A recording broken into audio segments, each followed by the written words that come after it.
একসঙ্গে দুই প্রধানমন্ত্রীর আসাম সফর ঘিরে যুদ্ধকালীন তৎপরতা গুয়াহাটি মহানগরীতে। রাতারাতি সাজিয়ে তোলা হচ্ছে গুয়াহাটি মহানগরী। প্রধানমন্ত্রী নরেন্দ্র মোদীর সঙ্গে আসাম সফরে আসছেন জাপানের প্রধানমন্ত্রী সানায়ে তাকাইশি। আগামী 1 জুলাই আসামে আসছেন জাপানের প্রধানমন্ত্রী তাকাইশি। জাপানের প্রধানমন্ত্রীকে স্বাগত জানাতে আসাম সরকারের গুচ্ছ পরিকল্পনা, সৌন্দর্যায়নের প্রস্তুতি তুঙ্গে।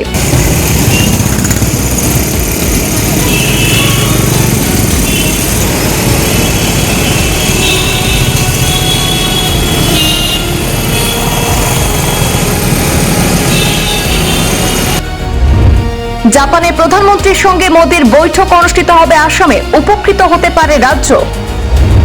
16 জন মন্ত্রীকে দিয়ে গঠিত হয়েছে 13টি পৃথক পৃথক কমিটি। সমস্ত দেশের নজর এখন আসামের দিকে, কারণ আগামী 1 জুলাই প্রধানমন্ত্রী নরেন্দ্র মোদী এবং জাপানের প্রধানমন্ত্রী সানায়ে তাকাইশির আসাম সফর ঘিরে যুদ্ধকালীন তৎপরতায় ব্যস্ত গুয়াহাটি। দুই প্রধানমন্ত্রী 3 দিনের আসাম সফরে একাধিক গুরুত্বপূর্ণ বিষয়ে বৈঠক অনুষ্ঠিত হবে গুয়াহাটিতে। দুই প্রধানমন্ত্রীর এই সফর ঘিরে যুদ্ধকালীন প্রস্তুতি আসাম সরকারের। ইতিমধ্যে 16 জন মন্ত্রীকে দিয়ে গঠিত 13টি পৃথক পৃথক কমিটি রাত দিন এক করে গুয়াহাটি মহানগরীকে সাজিয়ে তুলতে জোর কদমে প্রস্তুতি শুরু হয়েছে। দুই প্রধানমন্ত্রীকে 3 দিনের আতিথ্যে এবং নিরাপত্তা প্রদানে যাতে কোনো কৈফিয়ত না থাকে তার জন্য মরিয়া প্রয়াস চালাচ্ছে হিমন্ত সরকার। মন্ত্রীদের পাশাপাশি কাজে লাগানো হয়েছে প্রশাসনের শীর্ষ স্তরের আধিকারিকদেরও। দুই প্রধানমন্ত্রীর সঙ্গে থাকবেন দুই দেশের শীর্ষস্থানীয় আধিকারিকদের বড়সড় দল। বিশ্বের দুই শক্তিশালী রাষ্ট্রের প্রধানমন্ত্রীকে স্বাগত জানাতে যুদ্ধকালীন তৎপরতা অব্যাহত রয়েছে আসামে। রাজভবনের নির্দেশে রাজ্য সরকারের 13টি কমিটি গঠন করেছে। প্রত্যেক কমিটি নেতৃত্বে থাকছেন সরকারের ক্যাবিনেট মন্ত্রীরা।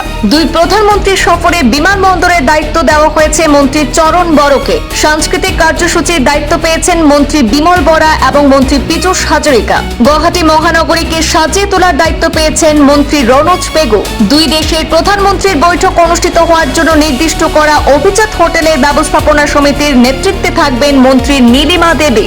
জাপানের প্রধানমন্ত্রী রাত্রি যাপন করার জন্য আরো এক অভিজাত হোটেলের ব্যবস্থাপনার দায়িত্ব পেয়েছেন মন্ত্রী জয়ন্ত মল্ল বড়ুয়া। গুয়াহাটি মহানগরীকে আলোকসজ্জায় সাজিয়ে তুলতে স্ট্রিট লাইটের দায়িত্ব পেয়েছেন মন্ত্রী সুশান্ত বরগোহাই। সমস্ত ব্যবস্থাপনা সমিতির নেতৃত্বে থাকছেন মন্ত্রী কেশব মহন্ত। অতিথি প্রধানমন্ত্রীদের খাদ্য এবং বিশ্রামের দায়িত্বে আছেন মন্ত্রী কৌশিক রায়। চিকিৎসা সেবা সমিতির নেতৃত্বে থাকছেন মন্ত্রী অশোক সিংহল। প্রচার এবং জনসংযোগের দায়িত্ব পেয়েছেন মন্ত্রী পীযূষ হাজারিকা। নিমন্ত্রণ এবং অভ্যর্থনা সমিতির দায়িত্ব পেয়েছেন মন্ত্রী রামেশ্বর তেলি। তথ্য প্রযুক্তি তদারকি সমিতির দায়িত্বে মন্ত্রী রনোজ পেগু। নিরাপত্তা বিষয়ক সমিতির দায়িত্ব দেওয়া হয়েছে স্পেশাল এডিজিপি হিরেন নাথকে। একইভাবে দুই প্রধানমন্ত্রীর উপস্থিতি থেকে বিদায় পর্যন্ত এবং যেসব স্থানে ভ্রমণ করবেন সেই সব স্থানের আনুষঙ্গিক দায়িত্বে রয়েছেন বিভিন্ন মন্ত্রীরা। অতিথিকে বিমানবন্দর থেকে সাংস্কৃতিক পরিক্রমার মাধ্যমে 4 কিলোমিটার পর্যন্ত নৃত্যে গীতে অভ্যর্থনা জানানো হবে। এই পর্বটি তদারকি করবেন মন্ত্রী বিমল বরা এবং মন্ত্রী পীযূষ হাজারিকা। বিমানবন্দর থেকে হোটেল পর্যন্ত পৌঁছানোর দায়িত্বে রয়েছেন মন্ত্রী অশোক সিংহল। জাপানের প্রধানমন্ত্রী হোটেলে পৌঁছার পথে সোনাপুরের একটি অভিজাত হোটেলে উঠবেন, সেখানকার দায়িত্বে মন্ত্রী কৃষ্ণেন্দু পাল। জাপানের প্রধানমন্ত্রীর সঙ্গে আসা আধিকারিকদের রাখার স্থান কৈনাধরার অতিথিশালার দায়িত্বে মন্ত্রী বিশ্বজিৎ দৈমারি। এই সফরে জাপানের প্রধানমন্ত্রী ব্রহ্মপুত্র পাড়ে গেটওয়ে পরিদর্শন করবেন, সেখানকার দায়িত্বে থাকবেন মন্ত্রী অজন্তা নেও। একই সময়ে ব্রহ্মপুত্রের হেরিটেজে যাবেন জাপানের প্রধানমন্ত্রী, সেখানে দেখভালের দায়িত্বে থাকবেন মন্ত্রী কৌশিক রায়। 3 দিনের আসাম সফরে জাপানের প্রধানমন্ত্রী দর্শন করবেন নীলাচলের শক্তিপীঠ কামাখ্যা। তদারকি করবেন মন্ত্রী অশ্বিনী সরকার। 3 দিনের এই সফর সফলভাবে সম্পন্ন করতে প্রশাসনের প্রতিটি স্তরে চলছে জোর প্রস্তুতি। এখন দেখার বিষয় দুই প্রধানমন্ত্রীর এই ঐতিহাসিক বৈঠক থেকে আসামের জন্য কি নতুন বার্তা এবং সম্ভাবনা উঠে আসে। ব্যুরো রিপোর্ট, পূর্বাঞ্চল প্রতিদিন।